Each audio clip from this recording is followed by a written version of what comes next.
¿Cómo les va? Buenas noches, bienvenidas, bienvenidos a esta nueva charla de la llave Psi en vivo, saliendo en 3 dispositivos o redes, como hicimos la semana pasada. Bueno, espero que esté saliendo todo bien después de un intento fallido. Aquí estoy finalmente. Un placer estar de vuelta por aquí. Voy a poner los anteojos que me he olvidado porque si no, no voy a ver demasiado. Hola, Ana María, ¿cómo estás? Ahora sí. Bueno, un gusto. Este espacio, como siempre, de psicología de la multiplicidad. Bueno, vamos a ir directo a lo que nos trae por aquí hoy. Vamos a ver si le puedo mejorar aquí el brillo, porque ahí va, si no se iba a complicar la cosa. Bueno, la idea, como siempre, que se animen a participar hoy en esta sección que nos toca, que es la del arte. Vamos a hacer un entrecruzamiento entre lo que es arte, mito y psicología. Un tema apasionante, el que nos trae hoy, donde también vamos... Hola, ¿cómo estáis? Ya sos internacional en inglés, en italiano. Donde vamos a, por supuesto, también incluir la faceta espiritual. Así que bueno, eh, y como venimos viendo, algo de verdad, yo diría bastante, de la estructura psicológica se juega cuando el arte se transforma en mito o cuando el mito, en este caso, se transforma en arte. Y la novela de Drácula, en el fondo, como vamos a ir viendo, es una historia de amor que se ha transformado o ha pasado a la fama como una historia de terror. Yo diría cuando el amor y el espanto se unen. Bueno, hay toda una charla sobre ese tema, que la pueden buscar, que justamente, ya que estamos con el tema del arte, a partir de un poema de Borges es que hicimos como ese juego cuando en esas relaciones enfermizas se unen el amor y el espanto. Bien. ¿Qué pasa con esta historia? Que este conde no puede lidiar con la pérdida irreparable de su esposa y queda así melancolizado en el fantasma, que si bien es típico del neurótico en cuanto a la angustia existencial, hola Carlita, ¿cómo te va? Pero no así al encarnarse en un duelo crónico frente a la misma existencia. Ya voy a hablar de esto, ya sé que me metí de lleno con cosas psicoanalíticas, ya las vamos a ir desarrollando, pero quienes vienen siguiendo ya creo que saben bastante de lo que estamos hablando. No es casual que la historia transcurra en paralelo con la primera obra de un tal Sigmund Freud, del otro lado del charco. Esto estamos hablando para contextualizar en las Islas Británicas, y Freud desarrollaba por primera vez, su primera obra, mejor dicho, la interpretación de los sueños. Estamos hablando del año 1897. Y yo decía esto del fantasma típico de la neurosis porque precisamente es una estructura neurótica a partir de la creación del fantasma. Y me quiero detener un poquito en este punto porque en psicoanálisis el fantasma es una estructura simbólica que va a relacionar al sujeto con el otro imaginario. Hola Lorena Elizabeth, ¿cómo te va? Bienvenida. es una construcción imaginaria que va a responder al enigma del deseo del otro. Cumple una función de obturación y velado de lo real. Ese real, siempre acuérdense con mayúscula, el real lacaniano, el real que nos queda por fuera de las palabras, no el real de lo que burdamente llamamos la realidad. Es una defensa contra la castración.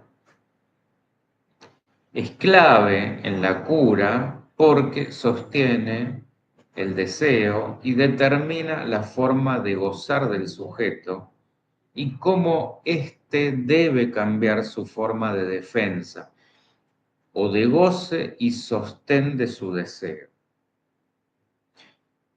Yo igual esto lo voy a desarrollar más, no desesperéis. Y Freud habló de 3 tipos originarios de fantasma: el de seducción, el de castración y el de la escena primaria.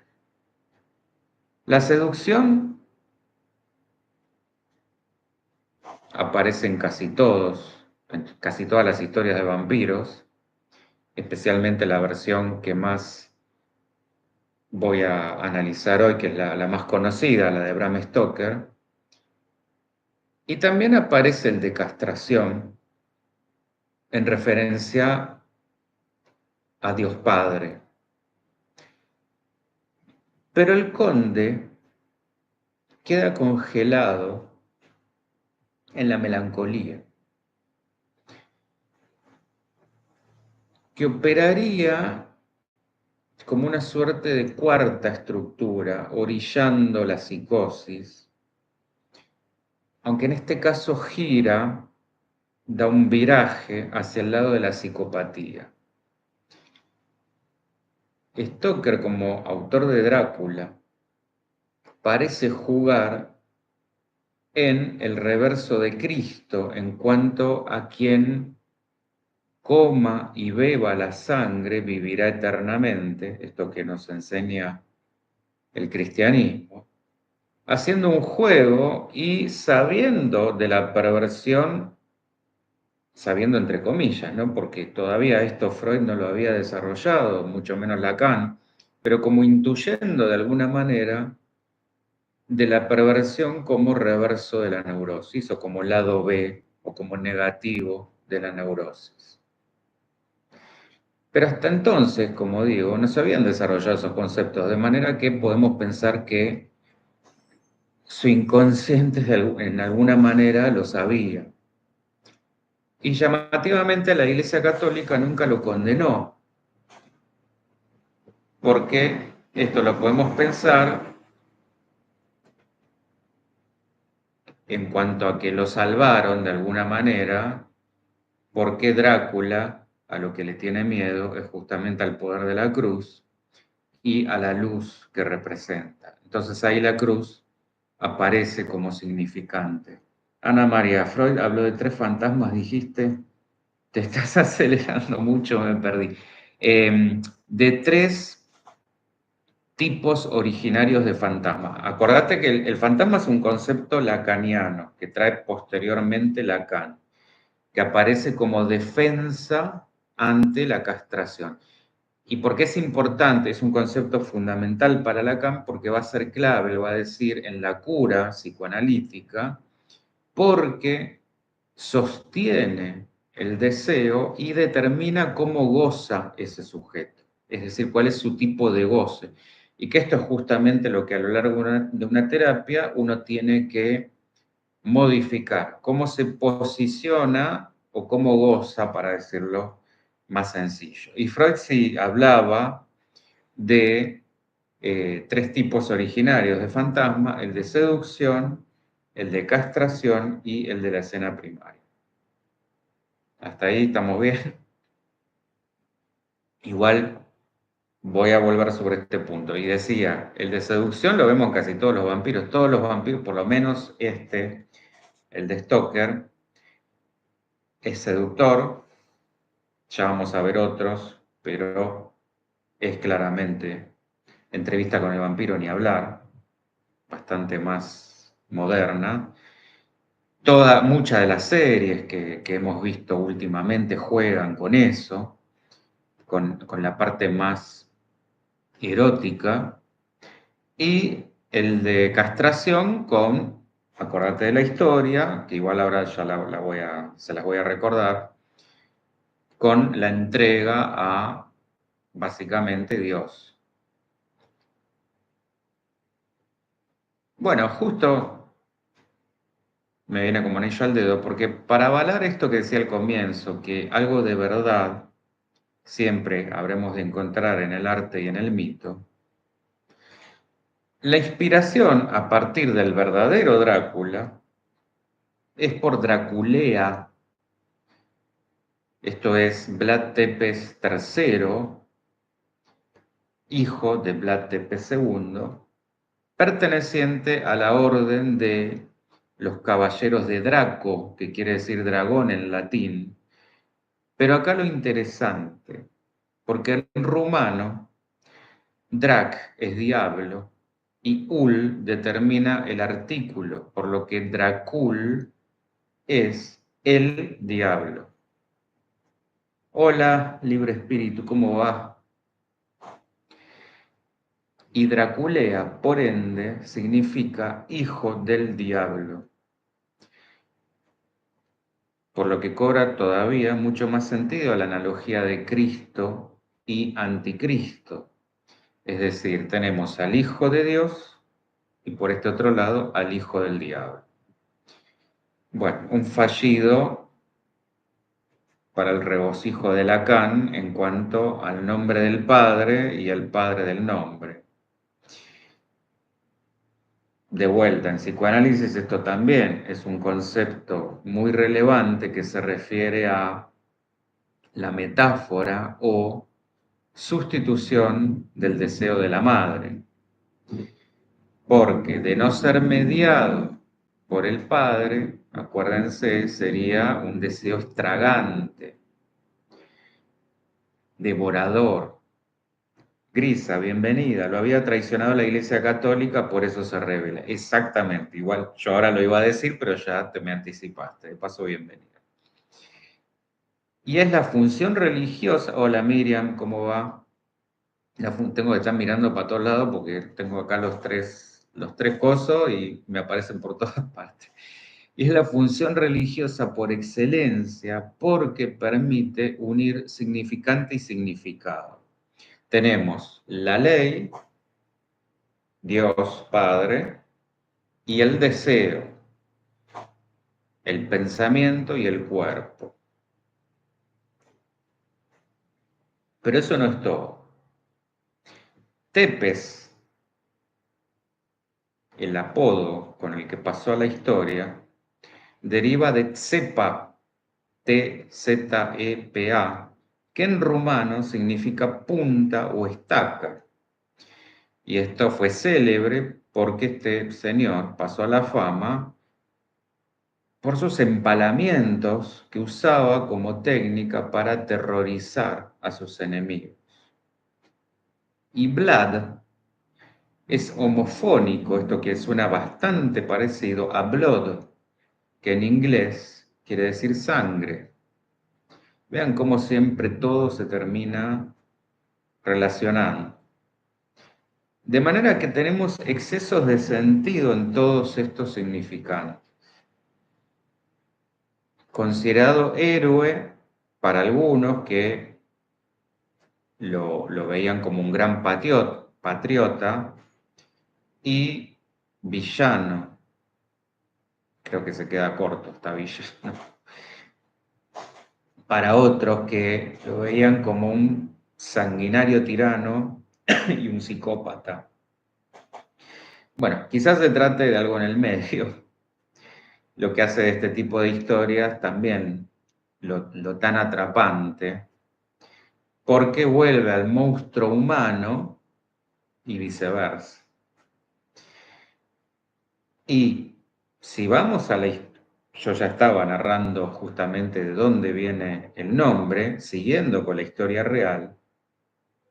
En 1448, este príncipe Vlad inicia su reinado en Valaquia, después de que asesinan brutalmente a su padre y a su hermano. Su país era pretendido en partes iguales por Hungría y Turquía. Los húngaros lo consiguen hasta que 7 años después, con la ayuda de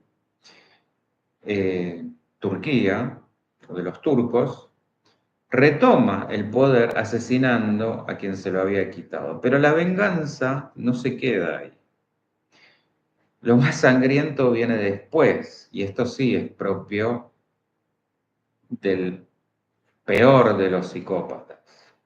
En 1456 organiza un banquete en su nuevo palacio en el que invita a 500 aristócratas y a 5 obispos de la región.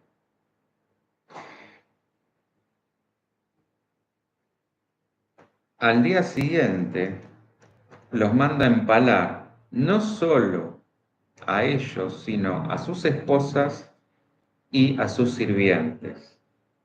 Y con su sangre la remoja en pan y se la come.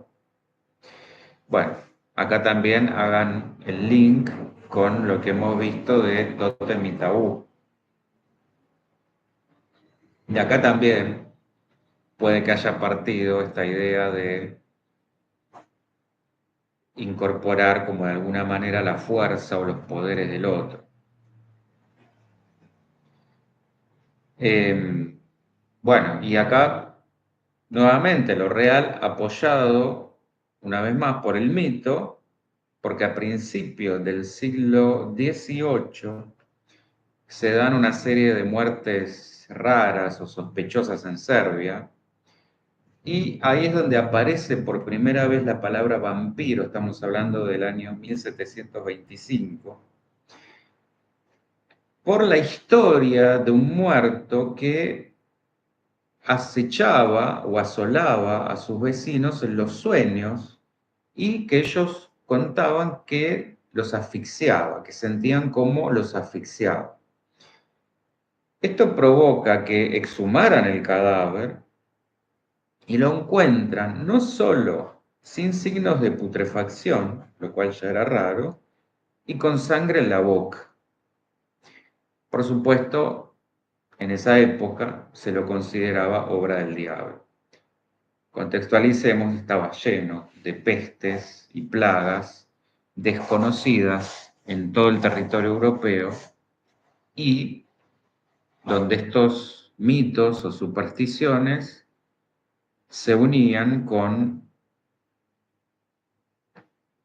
lo real de estas enfermedades, y acá una vez más, donde se conjuga lo que sucede frente a lo desconocido y la superstición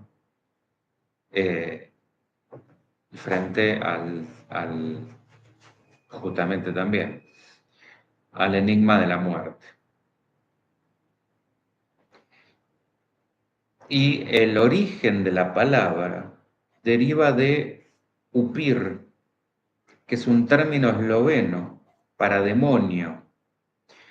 Y de ese malentendido es que nace vampir o vampiro, como ha llegado al español.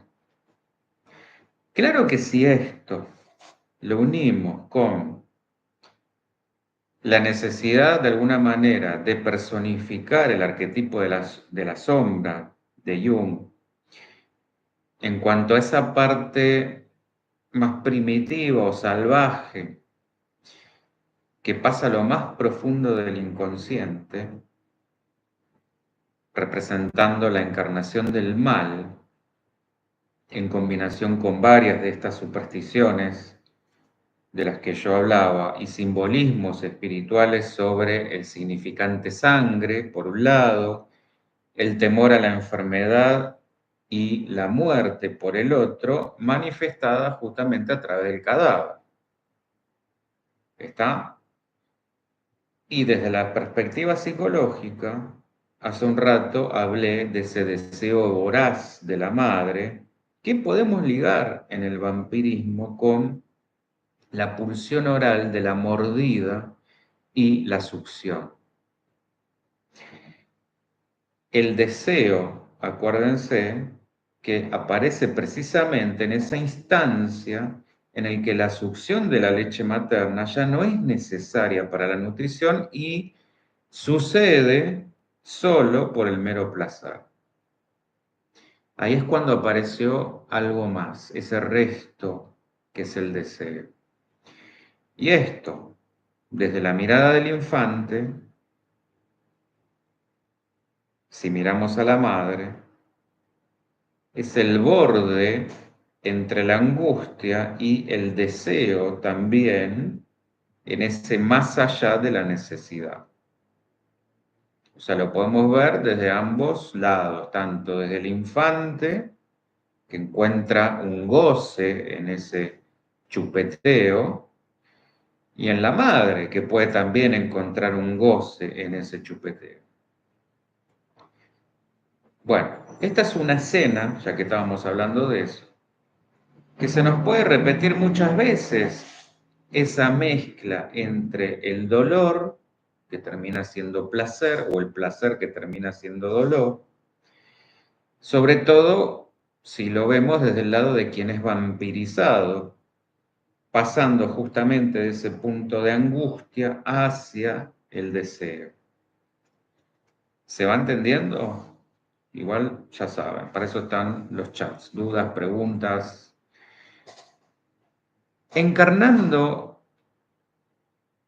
ese real, con mayúscula de vuelta, de la muerte o la oscuridad del mismo vacío, Drácula se va a posicionar como goce del otro, pero así todo fragmentado en una eternidad que no completa ni lo vuelve omnipotente frente a la luz, Dios y lo peor de todo, la soledad de una pérdida irreparable. Pensemos que lo que nos sostiene vivos es justamente la muerte. Por lo tanto, al volverse la muerte misma, la muerte encarnada, pero siendo ni un muerto ni un vivo, el significante ahí queda obturado, queda bloqueado, se hace un nudo.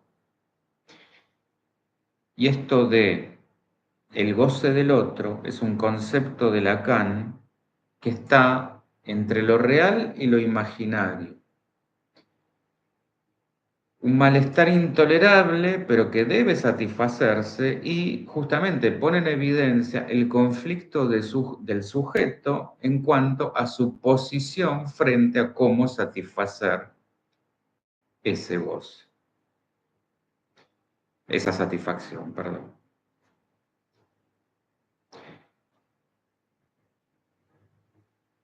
Para eso, el lenguaje aparece como intermediación de sentido. El goce va a unar la libido y la agresividad, y es para Freud un nudo, volviendo a esto del nudo, que va a ser, o que va, sí, bien digo, que hace a la economía del masoquista. Voy a profundizar los simbolismos. La estaca, esta figura de la estaca no tiene desperdicio.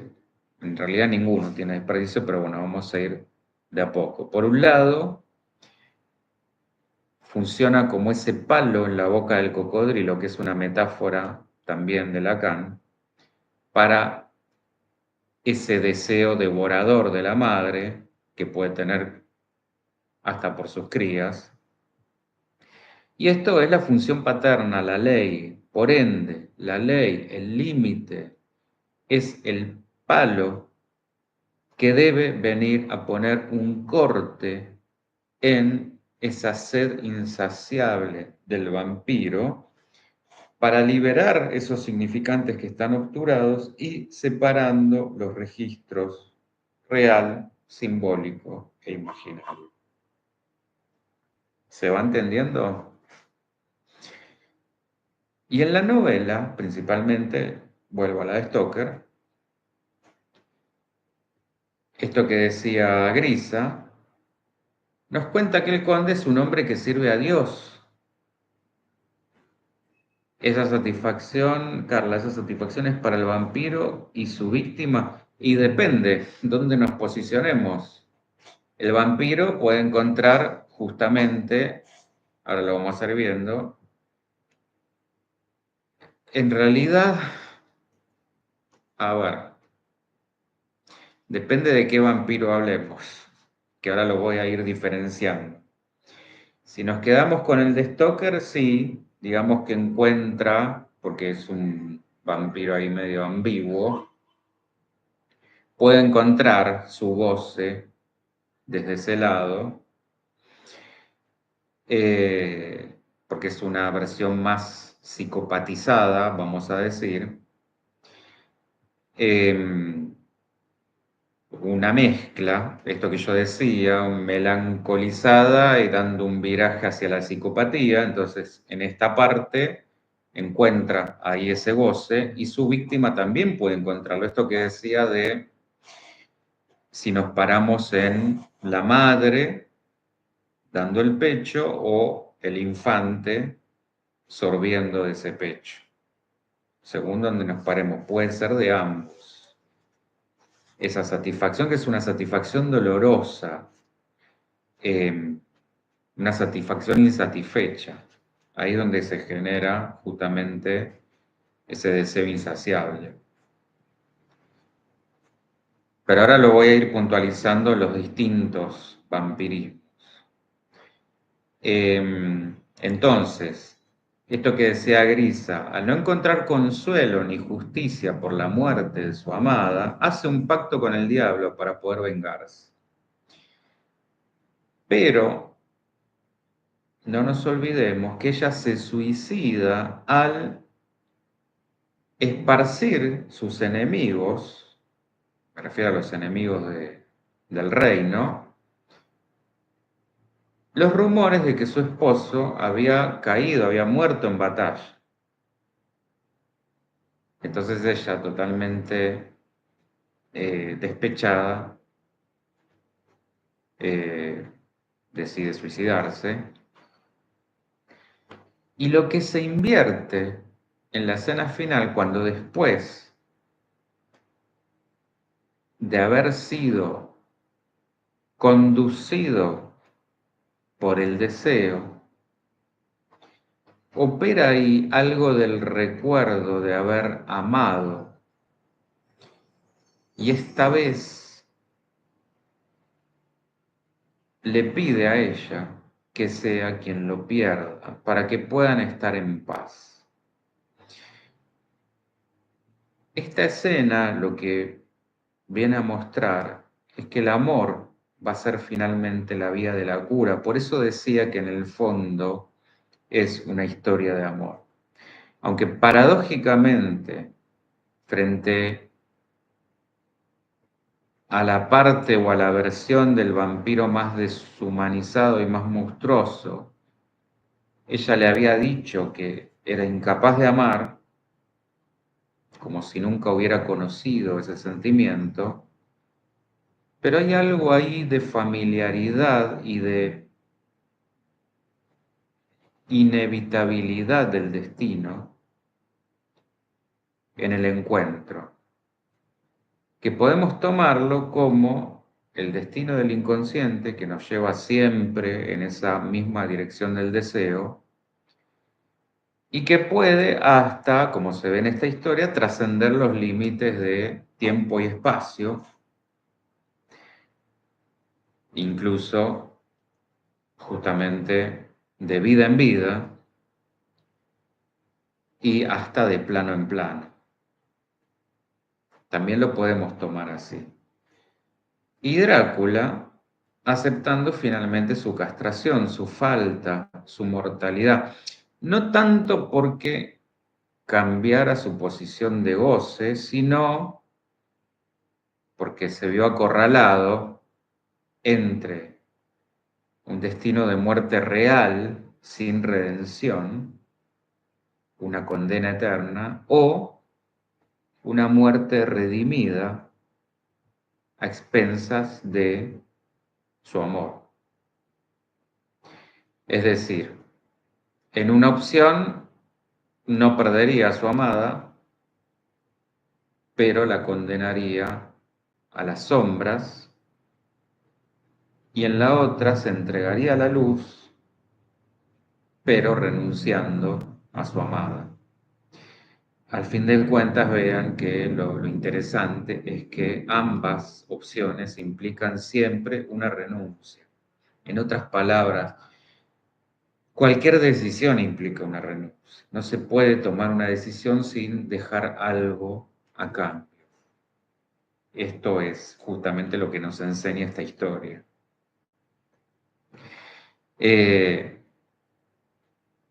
Porque justamente cuando ella se suicida, él se culpa por la incapacidad de salvarla a tiempo, o mejor dicho, no solo se culpa por la incapacidad de salvarla a tiempo, sino de haber sobrevivido en lugar de ella.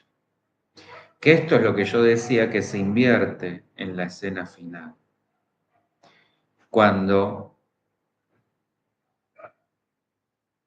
hay en un atisbo, hay un resabio de amor, de recuerdo que aparece y le pide a ella que sea quien lo pierda ahora, para que los dos puedan estar en paz. Y una pregunta clave que nos podemos hacer es: ¿de qué tenía sed Drácula? ¿De venganza? ¿De goce? ¿De ese amor que siendo todo se termina volviendo nada? Bueno, yo por ahí podría pensar que en esto último se nos revela un poco la respuesta, porque ahora sí me voy a meter con la parte más melancólica. La melancolía es la similitud de una no vida, de una muerte en vida, una vida vampírica, pero para colmo sin superpoderes, sin la parte sobrenatural. ¿Y qué otra pregunta justamente más perturbadora y más vieja que el tiempo que la de si estamos vivos, muertos o algo en el medio? Porque podríamos decir que para un plano espiritual estamos muertos, para un plano terrenal estamos vivos, y que cuando desencarnamos esto es al revés. Pero a veces, según nuestras acciones y según nuestros apegos, podemos quedar atrapados en el medio, como Drácula. Otra maravillosa coincidencia, no nos olvidemos que Freud inició su tratamiento a partir de la hipnosis, como un buen vampiro o aprendiz de vampiro. Y si vuelvo a la mordida, es la forma más primitiva que conocemos de la agresión, que nos remite inevitablemente a un estadio infantil que, de no resolverse, nos deja justamente fijados a esa etapa. Esto se va a manifestar en conductas compulsivas orales como comida, cigarrillo, verborragia, mordernos las uñas, chuparse los dedos. Esto, por supuesto, ya en la fase adulta, para llenar un vacío a partir de lo que entre o salga por la boca. Esto que, cuando me refiero a la verborragia, esto no solo de hablar mucho, sino de no medir lo que se dice. Hablar antes de pensar. Y podríamos resumir el objetivo del psicoanálisis freudiano en hacer consciente lo inconsciente. Es decir, él diría que el yo empiece a morar donde reinaba el inconsciente. Y acabo de decir que el vampiro había quedado fijado en una etapa oral, que es analogía también de una niñez ancestral a nivel humano.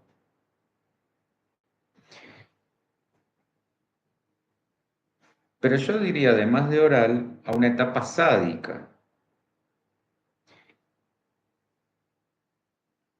Freud va a hablar de sadomasoquismo, siendo el sadismo una deformación de la parte agresiva del instinto sexual masculino y el masoquismo un autosadismo.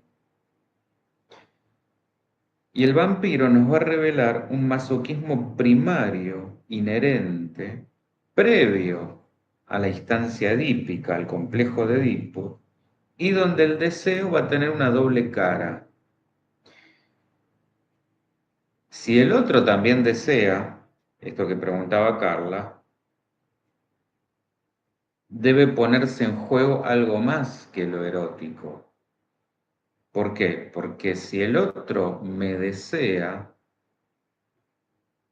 también, de alguna manera, me ha conquistado, tiene un poder sobre mí. Por lo que tiene que ser un erotismo doliente, que duela. Por eso es que el sádico goza con quien se resista a ese dolor, no con quien se entregue apaciblemente. Es decir, no con quien lo desee. ¿Se entiende este punto? Tiene que haber justamente una posesión sobre el otro, un dominio sobre el otro, un sometimiento del otro. Y en algunos cuentos populares, los vampiros no solo mordían o succionaban la sangre de humanos, sino también de las vacas y las cabras, donde acá tenemos, además de la sangre, la leche, que es otro líquido asociado a la vida.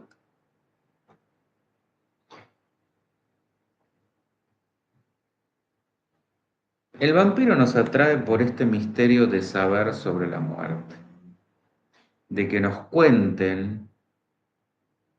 Carla quiere volver a esa etapa sádica masoquista. En realidad se quedó ahí, no quiere volver, está ahí, ahí quedó fijado. Por eso es una melancolía, hay un congelamiento. Nunca pasó a otra etapa. Eh, Esto que decía, de que nos cuenten de qué está hecha la noche, de qué está hecha la oscuridad, de qué está hecho, de qué están hechos los sueños, cuando nosotros estamos durmiendo. Y, sí, necesidad de repetir, y el aferrarnos a que podemos escapar de alguna manera a la nada, que es mucho más desgarradora que el terror, porque el terror nos resulta ajeno.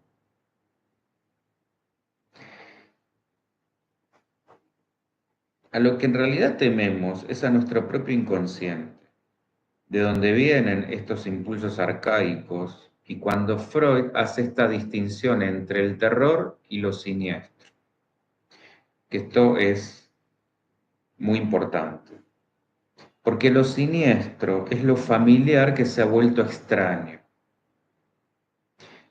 Lo terrorífico siempre es extraño, es lo monstruoso, es lo que es justamente esa alteridad. Lo siniestro es lo familiar que se ha vuelto extraño. ¿Qué es lo que pasa, por ejemplo, para llevarlo a lo criollo? a lo del día al día, en el caso de los abusadores. La mayoría son intrafamiliares, que es cuando justamente quien debiera ser la figura de cuidado y de amor se termina volviendo lo extraño y lo peligroso. Otra pregunta en relación a esto es si nos habita acaso un vampiro a todos. En potencia sí, siempre y cuando esto no pase al acto. Esto también es fundamental porque, volviendo al comienzo, no nos olvidemos que la neurosis es el reverso de la perversión. Es decir, el perverso actúa lo que el neurótico solo fantasea. Todos podemos llegar a tener arrebatos perversos, que no es lo mismo que ser. En esto, si quieren, vean la charla de perversos, psicópatas y narcisistas, donde marco justamente la diferencia entre lo que son rasgos y lo que es una estructura.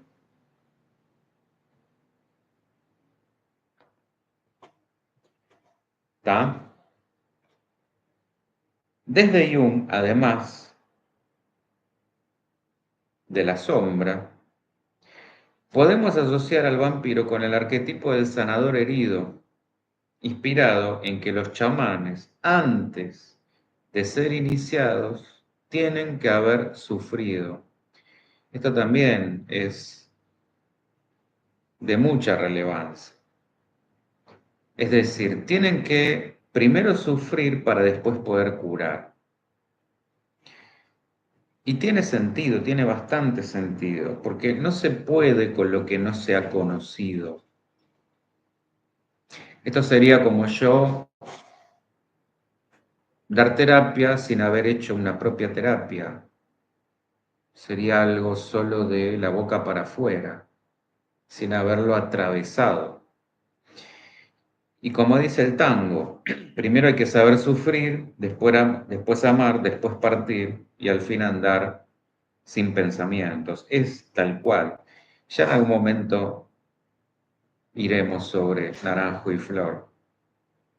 O como dice el mito de Quirón, si se acuerdan también está la charla, el sanador herido, de ahí viene el mito o el arquetipo.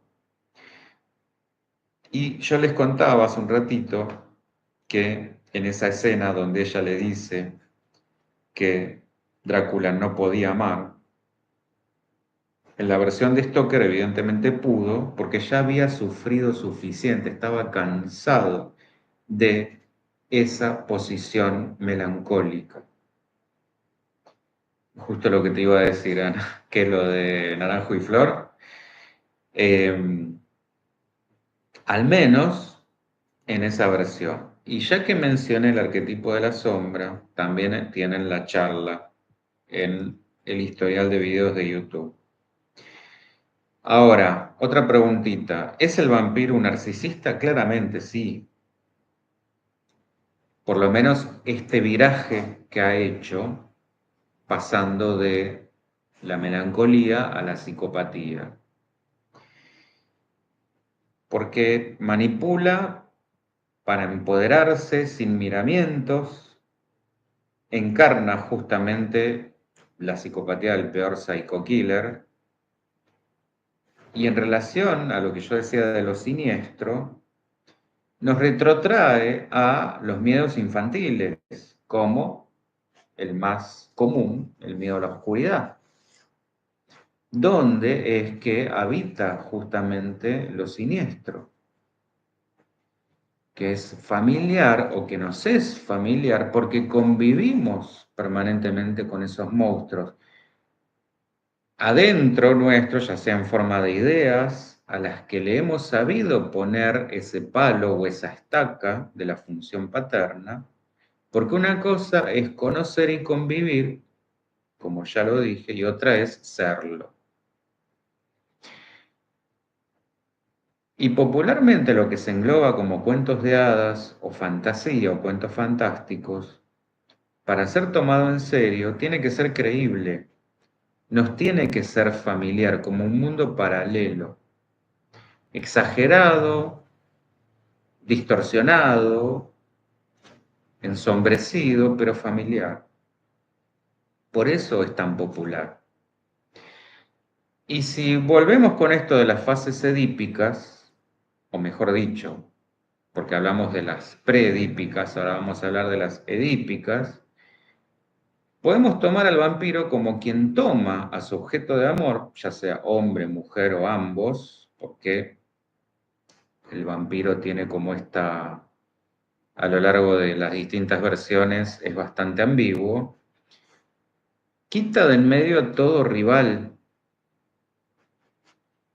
y esto es claramente edípico, o ese deseo siempre renovado de ser el tótem, de volverse el tótem todopoderoso sin ley y sin desligar la cuestión de la perversión de quien abusa y goza, encuentra su goce en eso. Y dentro de esta gama de entre los no muertos, vamos a decir, por supuesto que entra otro género bastante popular, quizá no tanto, que es el de los zombies, como una forma todavía más degradada de vampiro o del vampiro. Y si lo ampliamos esto a los terrores o sombras nocturnas, también tenemos que incluir al hombre lobo, en quien el vampiro se puede convertir, o Frankenstein, que merece todo otro análisis. Pero ninguno de estos llega a ser tan interesante como el vampiro, porque los zombies tienen como esta corporeización, bien digo, absoluta. El zombi no tiene una psicología tan interesante como la del vampiro, no es seductor, no es manipulador, es como un cuerpo que camina y simplemente es puro instinto. Y el hombre lobo se queda un poco en el medio, apenas un poco más humanizado, pero también mucho más bestia que hombre. Y en este último aspecto, acá es donde podemos hacer la ligazón con la versión que se acaba de reestrenar ahora de Nosferatu, que representa mucho más esa parte de sombra que, justamente habiendo sido tan negada, estalla o brota como una oscuridad devoradora, totalmente alienada. Acá es donde el vampiro es el mal encarnado. No hay ningún despojo de alma, no hay psicología tampoco. Mucho más cerca de esto que decía del zombi o del hombre lobo, no están ni la elegancia ni el erotismo de Entrevista con el vampiro. Es todo lo opuesto. Es un Drácula despojado de toda empatía, como el peor de los asesinos seriales y sobre el que no se puede tampoco sentir ninguna compasión. Como que uno no ve la hora de que se muera. No nos transmite justamente nada de familiaridad. Está llevado por puro instinto, es un ello encarnado, no tiene manipulaciones ni máscaras, es como la pura sombra. Este es un vampiro que no goza, en esto que también preguntaba Carla. Y también en este punto es necesario que diferencie instinto de pulsión. El instinto es lo que tienen los animales, es un patrón conductual que no requiere aprendizaje, es innato, está ligado a la supervivencia de la especie. Hay un llamamiento a el apareamiento para justamente la supervivencia de la especie. La pulsión, que es específicamente humana, es esa fuerza o empuje que Freud va a ubicar entre el cuerpo y la psiquis. Está en un intermedio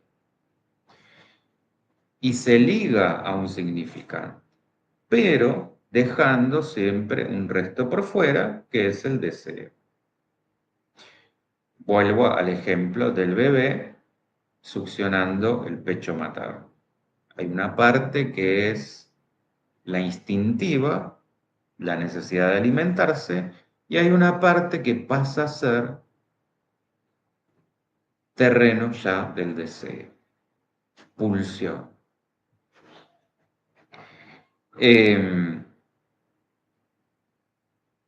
Pero guarda que en el vampiro en general, no específicamente este de Nosferatu, mucho más instintivo, no es pulsión de vida o muerte lo que lo recorre,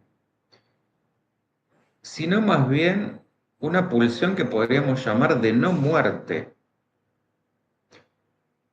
porque se sacia solo para seguir en ese estado perpetuo. Esto que decía Carla también de necesidad de repetir, para tapar por un ratito la falta, hacer un poco menos penosa su languidez.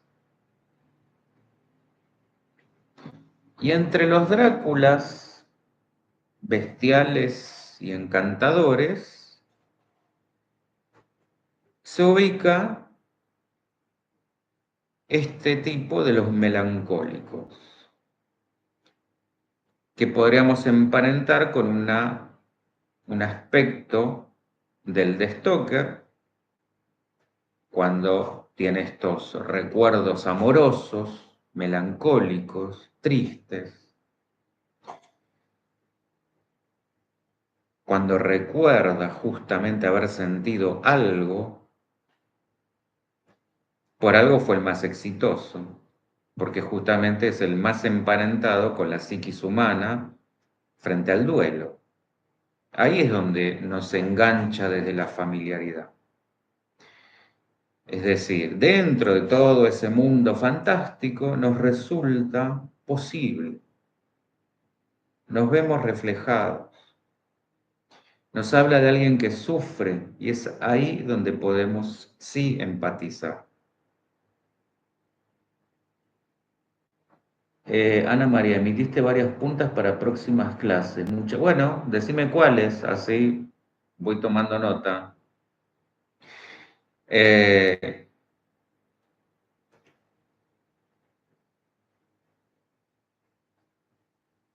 es decir, si el Drácula de Stoker se había olvidado el amor, ¿qué era el amor? Justamente por este viraje que hace en su estructura psíquica, el de Nosferatu realmente, ese sí, es incapaz de amar porque no tiene alma. No sabemos si la perdió, si nunca la tuvo,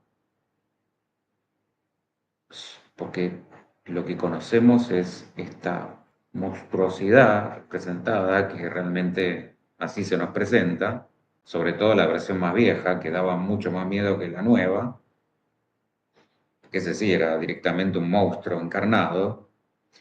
Es decir, en esa versión solo es posible en él el goce como objeto y no como sujeto. Envidia en la humanidad la posibilidad del amor y la muerte, por eso aparece diferencia, como una suerte de demonio, por eso decía lo del mal encarnado, aparece demonizado, como una cosa que, y resalto la palabra cosa, que no puede sentir. Y habitando un mundo que no le corresponde, como si estuviera en otro plano, y ve que la humanidad puede amar y puede morir, envidia. Y eso le resulta tan ajeno y tan odioso que por eso quiere destruir. Lo que desea es la destrucción del humano. Pero bueno, ya hablé bastante de la dimensión de la muerte que pasa con el amor, porque en el fondo dije que era una historia de amor, y específicamente de un amor romántico, porque nos trae este ideal de la fusión, que es la devoración del otro en cuanto a la dependencia. Guarda con esto. El otro es parte mía y viceversa. Por lo que aparece acá de vuelta el narcisismo. Y al final, lo ya dicho, donde Drácula parecería cambiar la versión de Stoker, ¿no? Su forma de goce y de amor, resignando a alimentar ese narcisismo y apelando a la faceta del amor más desapegado, más sano, vamos a decir, para salvar a su amada, aún a costa de volver a perder. Es decir, cedo frente al poder de la luz y de Dios, me redimo de mis pecados, acepto mis fallas, mi falta, con tal de liberarte, de traerte a este mundo de oscuridad. Ese es el sacrificio, ese es el precio. En la versión de Stoker, por supuesto. De hecho, le dice, te amo demasiado para condenarte. Pero guarda, porque ella insiste. Y de no ser por la llegada de Van Helsing, esta suerte de, vamos a decir, exorcista, que vendría a ser las veces de Falo, el que pone el palo, el que pone la ley, habrían quedado, de hecho, los dos condenados al azón, si él se dejaba embriagar por la insistencia, y embriagar es un término que guarden porque para el final va a ser importante, si se dejaba embriagar por la insistencia de ella. En el fondo, como vemos, se trata de encontrar un límite al deseo entendiendo su dinámica insaciable.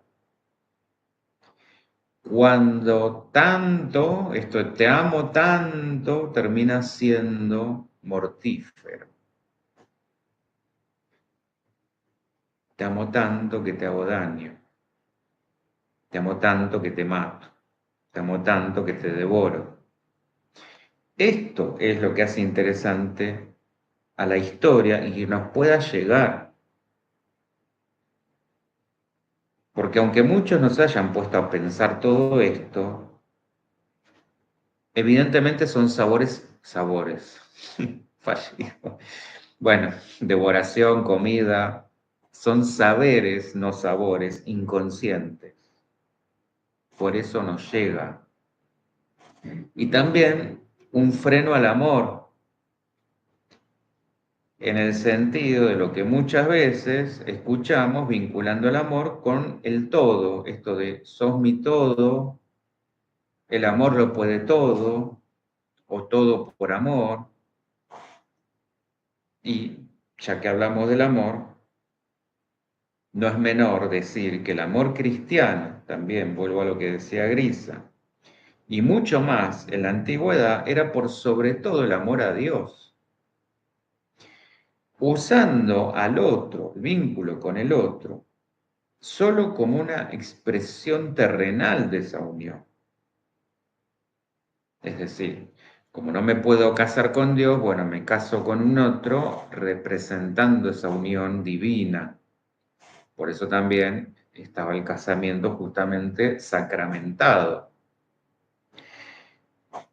Y esta asociación se rompe cuando la amada de Drácula se suicida y así es que Drácula rompe su pacto con Dios.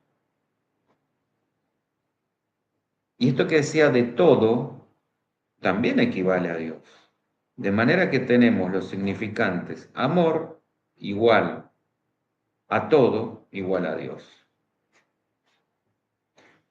Y de Platón para adelante, a través de San Agustín, justamente el cristianismo hizo una división entre el amor espiritual y el amor erótico, o cuerpo y alma,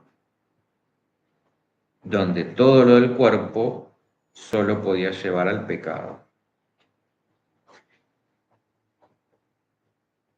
Y el aspecto más siniestro del vampiro nos trae, vuelvo a esta vieja versión de Nosferatu, que logra plasmar la devoración del vacío. Esa falta total de anhelo más que el ruego de la muerte. La resignación más absoluta.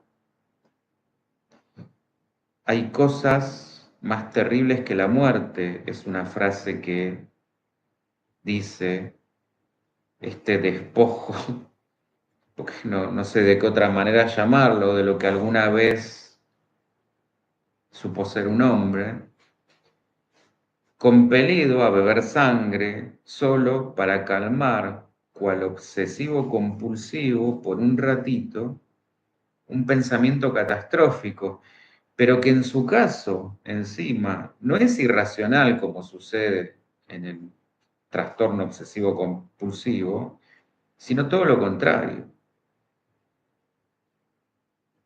Ahí lo catastrófico se vuelve real, porque realmente vive una no vida y no tiene ningún anhelo de otra cosa. Porque ni siquiera, si bien anhela la muerte,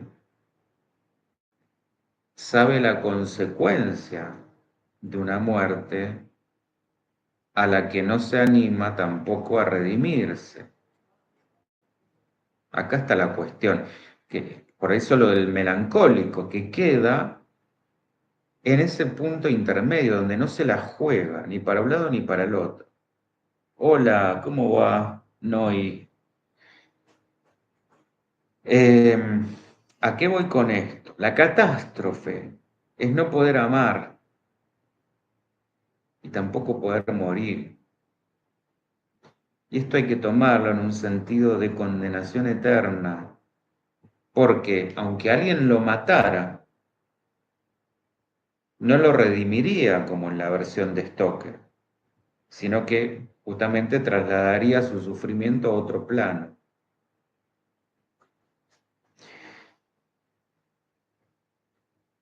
Entonces, la dimensión agresiva del vampiro va a ser otro punto relevante porque el depresivo esconde en el fondo enojo,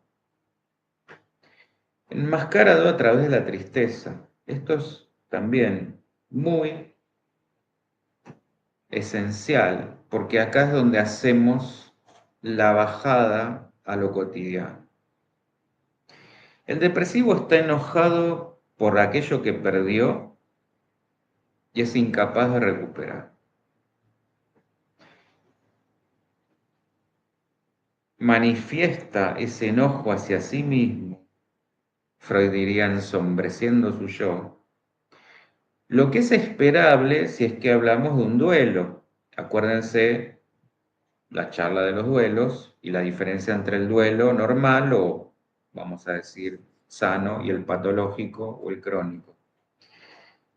¿Qué pasa con las personas que tienen terror a la sangre? Me pregunta Carla. Bueno, puede ser una fobia, que la fobia es justamente un temor irracional, o habría que ver caso a caso si hubo alguna cuestión que tenga relación, alguna experiencia que haya pasado con ese objeto o relacionado o alguien con el que esté vinculado.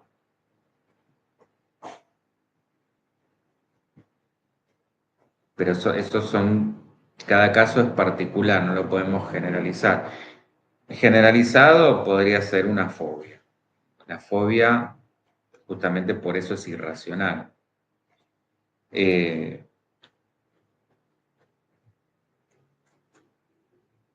en realidad viene a encubrir otras cuestiones. ¿Está? Entonces yo decía, esto es esperable cuando hablamos de un duelo, pero cuando se eterniza y se congela, ahí estamos en el terreno de la melancolía.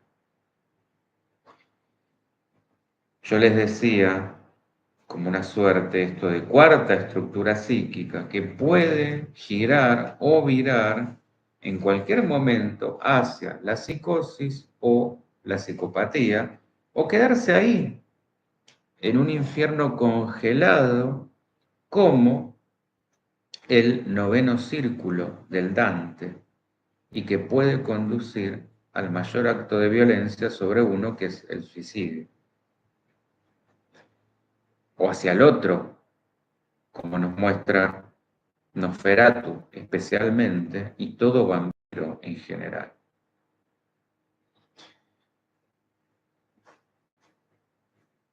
A ver, no te quiero dejar así como inconclusa la respuesta, Carlita.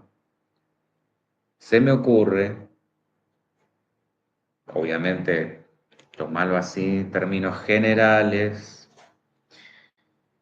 siempre es caso a caso, pero muy hacia la ligera, vuelo de pájaro, podemos asociar la sangre a la vida. Por ende, terror a la sangre, habría que ver qué pasa con la vida. Si es que no hay una fobia, ¿eh? Esto, la fobia es ver sangre, bueno, ya directamente no la puedo ni ver. Otra es que justamente nos genere este rechazo, sino toda otra serie de síntomas, que bueno, ahí ya podríamos empezar a ligar por este otro lado. ¿Qué pasa con la vida? ¿Está? Por ahí cierra un poco más. Eh, bueno, yo decía, la violencia puesta sobre uno o hacia el otro, como nos muestra especialmente la versión de Nosferatu y todo vampiro en general. O el terror cósmico, si se acuerdan de esa charla también, de Lovecraft, donde a partir de su experiencia doliente de una juventud que pasó la mayor parte del tiempo postrado, ya que hablábamos de enfermedades y pestes, de alguna manera logró canalizar ese enojo por la vida en la expresión de amenazas que vienen de afuera. Se metió mucho con la cuestión del horror cósmico, espacial. Por eso ahí hablamos de terror y no de siniestro. Entonces, si hablamos de un mal, hablamos del mal melancólico, en el caso, volviendo a Drácula. Lacan decía que el melancólico estaba vaciado y desprovisto de libido, un goce de nada que lo deja atrapado entre la vida y la muerte. Spinoza nos decía que la esencia del hombre es desear y para esto es necesario perder otra vez. Otra vez digo, porque vuelvo a Naranjo en Flor. Para amar primero hay que saber sufrir. Y el duelo es tan perturbador porque perfora lo real, que no es pérdida de realidad, como sería la psicosis. Pensemos, o mejor dicho, Lacan dirá que el duelo es un llamado a lo simbólico e imaginario producido por esa suerte de portal abierto en lo real. Porque el duelo nos expone más que nunca a la muerte, al real más absoluto. Y que si de base desear un objeto y alcanzarlo como tal es un imposible, por ende volvemos a esta idea del duelo primario que yace en el mismo deseo. Porque el deseo parte de la falta. Ya ahí tenemos el origen, el primer duelo. Y el duelo transforma al doliente porque fundamentalmente lo que se pierde es un lugar más que una cosa. Ese lugar que ocupo en el psiquismo del otro. Tangazo, dice Carla, sí, ni hablar. Por eso va a ser futuro de... Se merece un análisis. Entonces, la melancolía es la no posibilidad de la pérdida. No se tramita la pérdida. No es como el depresivo que puede atravesar el duelo, resolverlo, volver, Freud diría, a recuperar su yo, quitar esta sombra del yo para poder estar dispuesto a volver a amar y volver a producir. No, el melancólico no se da esa posibilidad. Entonces, la manera en que una pérdida se atraviese nos revela cómo se atravesó la castración, cómo se atravesó la falta.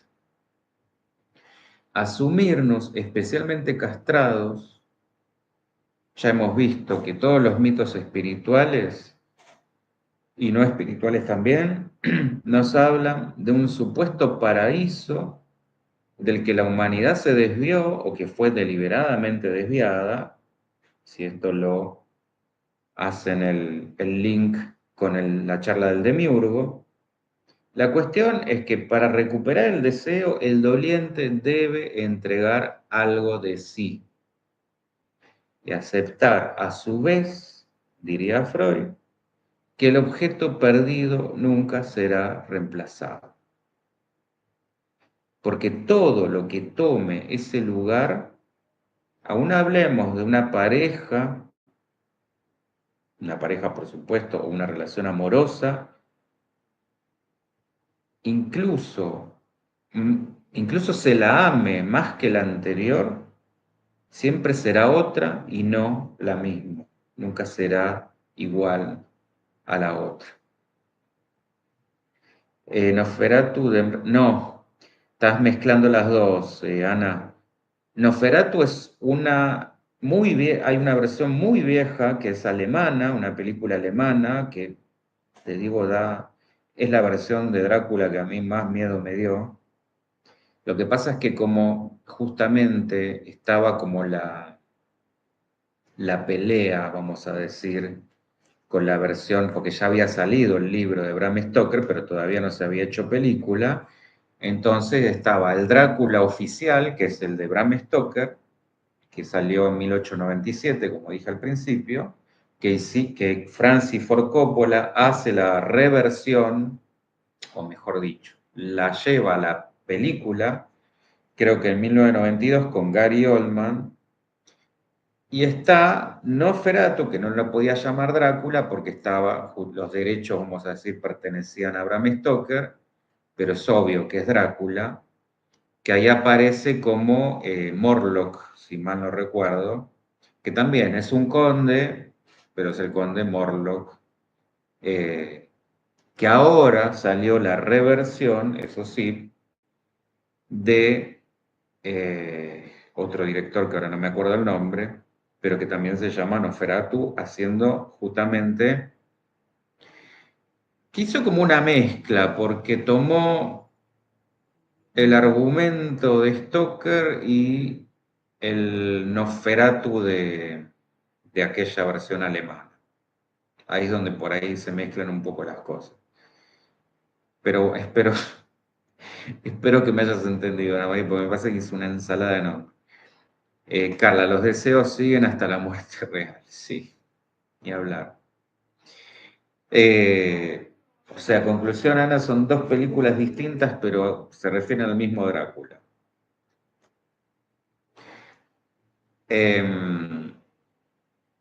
Entonces, vuelvo a esto del lugar, porque todo lo que tome ese lugar, aún hablemos de una nueva pareja, nunca va a ser la misma, y el duelo implica una elaboración a veces tan larga, porque el tiempo del inconsciente es otro, no maneja los tiempos cronológicos, esto ya lo hemos visto, nos lleva una agenda, un calendario. No tiene fecha de entrega, es un tiempo retroactivo en el que la caída de ficha actúa sobre lo precedente, por eso no es un tiempo lineal. A veces pareciera que no pasa nada y que quedamos congelados y después caen un montón de fichas juntas. Por eso Freud nos habla de dos tiempos para la sexualidad, dos tiempos para el trauma. En el duelo también es necesario el segundo tiempo para la resignificación. Uno logra resignificar habiendo elaborado, atravesado el proceso del duelo. ¿Cuándo pasa esto? Cuando el sujeto logra hablar en primera persona, es decir, cuando se apropia de su historia, cuando empieza a hacer algo con eso que lo aqueja, dejando de lado lo que estaba marcado como destino, que es lo que aparece mucho en Drácula. Sobre todo, vean lo alucinante de esto, sobre todo en el real, porque ya parece que venía a través de su apellido y su nombre, nada más predestinado que eso, hijo del diablo. ¿Cómo hacía Vlad Tepes, el verdadero Drácula, para correrse de ese destino, para no ser el hijo del diablo? ¿Hubiera podido? Bueno, esta creo es la gran pregunta. ¿Lo hubieran dejado? Entonces, al asumirnos incompletos, imperfectos, al corrernos de la ilusión imparable de ese deseo por alcanzar un ideal, en otras palabras, cuando dejamos de negar la muerte, el dolor, el tiempo y los juicios. Lacan va a encontrar en la melancolía el desfallecimiento del discurso. Perdón que me salió acá un cartelito, ahí vuelvo en Instagram. ¿Qué es lo que sucede justamente en el acto suicida? Se acaban las palabras, lo único que queda es ese último acto. Las palabras muchas veces quedan solo para los demás, para ese mundo cruel que se abandona. Y Drácula nos habla de una melancolía homicida, una condena al mundo por haberlo hecho de esa manera, que lo ha dejado mudo. En esto vean cómo la versión de Nosferatu nos muestra justamente un aspecto que prácticamente no tiene palabras, como que hasta le cuesta verbalizar.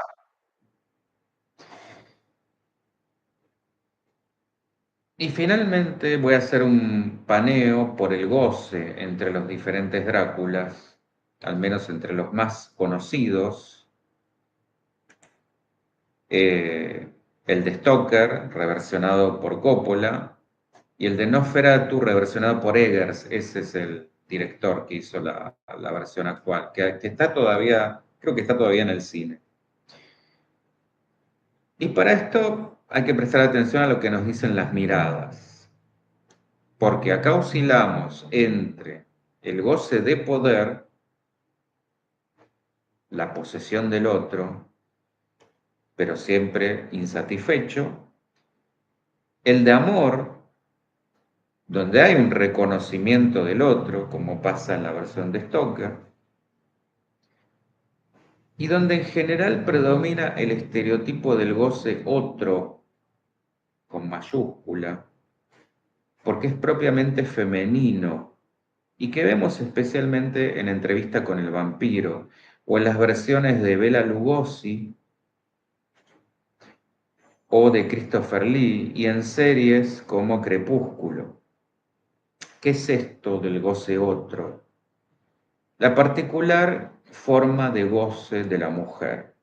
Y vayan a la charla de qué quiere una mujer. Freud diría es un terreno, la sexualidad femenina, un terreno desconocido, enigmático, un continente negro, un goce que permanece justamente como un misterio propio de cada mujer y que no se puede explicar, que está por fuera del goce masculino y que se basta a sí mismo. Un plus por sobre la lógica específica del intercambio con un otro. Y ya que hablé de la versión de Bela Lugosi, es el que mejor representa lo que podríamos llamar una estética del mal. Si Nosferatu es propiamente el mal, Bela Lugosi juega con una estética. Es decir, toda esta parte del teatro, de los ardides del diablo para engatusar, para seducir, para convencernos de que no es lo que es, porque al fin y al cabo ese sería su mejor truco, hacernos dudar de que existe, y nos habla del encanto propio de los perversos y sobre la intensidad de la mirada, una mirada hipnótica al punto de convertirnos en piedra, como con también Perséfone, otro mito.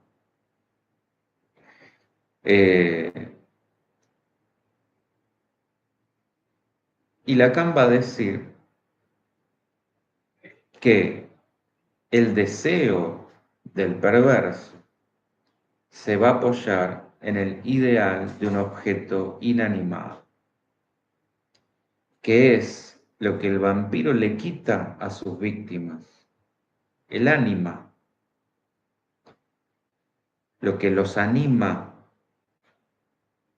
y lo que por un momento le permite tener un contacto imaginario con eso a través de la sangre, que vendría a ser como el vehículo de vida. Por eso es que en la versión de Coppola, antes de morder justamente a su amada, la recuerda como un ser con alma y que una vez mordida va a ser otra cosa.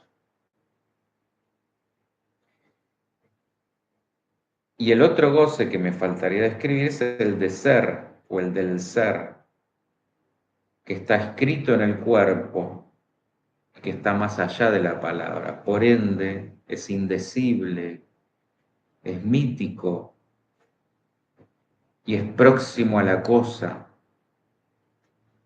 que sería lo que sienten o lo que esperan sentir justamente los que esperan ser convertidos, vampirizados. Esto es lo que hablábamos del reverso del sádico, que es el masoquista. Entonces, vean cómo alternamos entre las dimensiones más sexualmente sádicas, mostrando el goce del otro como objeto y el goce de ser el objeto del deseo del otro, a las más psicológicas, donde vemos el goce del,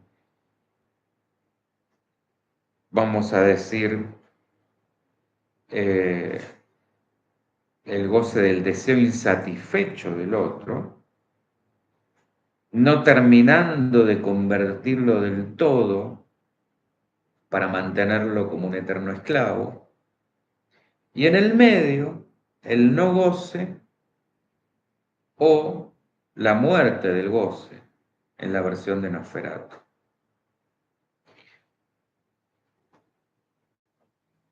traducido esto en melancolía y ese odio envidioso, destructivo, donde no hay ningún rastro de amor. Al fin y al cabo, el vampiro se nos aparece como un acechador que literalmente no vive ni deja vivir. Un ser indigno. Bueno, por eso, miren qué maravilla. ¿Por qué creen que no se puede mirar en el espejo? Justamente porque no es digno, no puede tolerar confrontarse y que solo está condenado a vivir ilusiones de amor en el mejor de los casos, suplantaciones de amor ahí donde no estuvo o se olvidó para evitar una carencia que nunca va a ser colmada. Y en la clínica, las sombras del vampiro, por eso yo les ponía ese título, se nos aparecen claramente disimuladas en la depresión, sobre todo, por esa pérdida de objeto, en los ideales de un amor romántico, en los ideales de juventud, en los ideales de inmortalidad, en el narcisismo, en las parafilias, en la envidia, como podía justamente mostrar la psicoanalista Melanie Klein, que ella veía en niños en la etapa predípica que querían simultáneamente los bebés de la madre y el pene del padre. Esto es justamente la cuestión del narcisismo. No quiero la pérdida, no quiero la renuncia. Y de alguna manera, fíjense que volvemos al mito hermafrodita de Platón, las almas gemelas, en esto de la fusión con el otro, en esta idea romantizada. Y yo decía, de por sí el vampiro es ambiguo, es andrógino, y esto simboliza claramente su posición subjetiva, su posicionamiento frente al goce.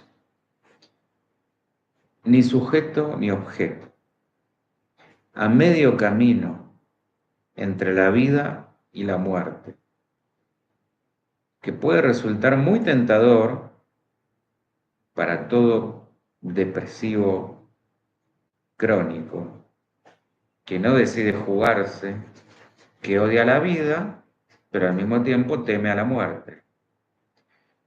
De hecho, si lo analizamos, los síntomas son bastante parecidos y volviendo a Melanie Klein, ella también marcaba una delgada línea entre amar y devorar al objeto amado, propio del deseo extravagante femenino.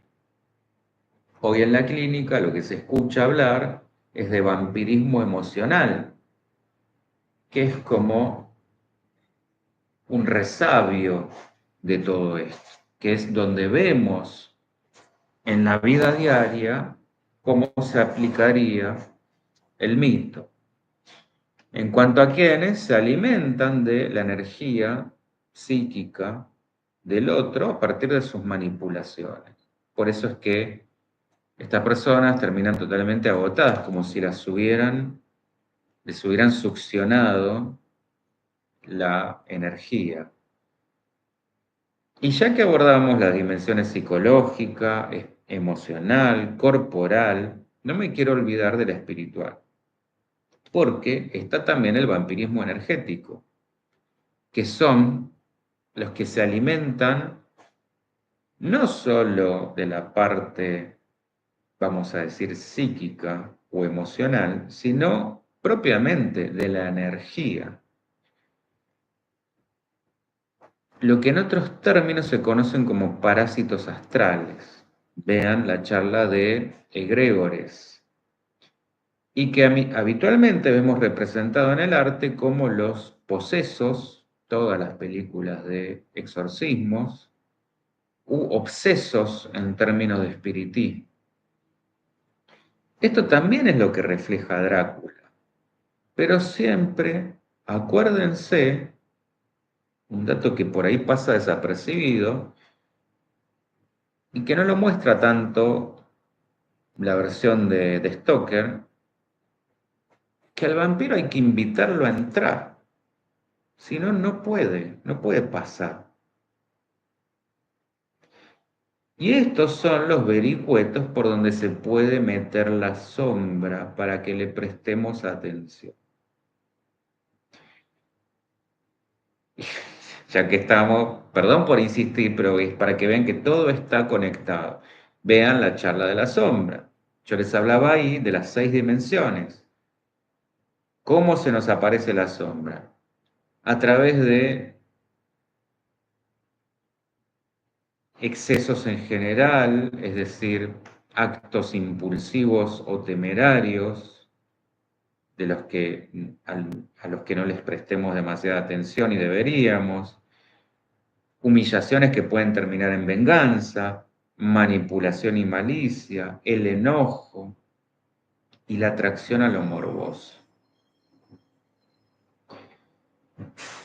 Estas son las cosas a las que le tenemos que prestar atención. Y para finalizar, me parecía interesante, porque hay un término que es un término de nuestro idioma, que es crápula, que quiere decir depravación o vicio, y que viene del griego, que tiene que ver con una intoxicación o una resaca. Por eso yo les hablaba que no se olviden del término embriaguez para el final, porque justamente suena muy parecido a Drácula y nos habla no solo de la dimensión más psicopática, esto de la depravación o el vicio, sino de esta sensación de el más allá del placer, como puede ser la embriaguez, el dejarnos ilusionar y terminar en una suerte de intoxicación, pero de la que no hay resaca, de la que no hay recuperación si quedamos atrapados en la melancolía. ¿Está? Bueno, bien, gracias. Se ha hecho, hablando de duelo crónico, se ha hecho muy largo, pero bueno, prometo tratar de ser más breve. Gracias, Ana María, Carla, Grisa, Libre Espíritu, no me quiero olvidar de nadie. Bueno, gracias por sumarse, por participar y nos volvemos a ver la semana que viene ya con la temática. Gracias. Chau, chau.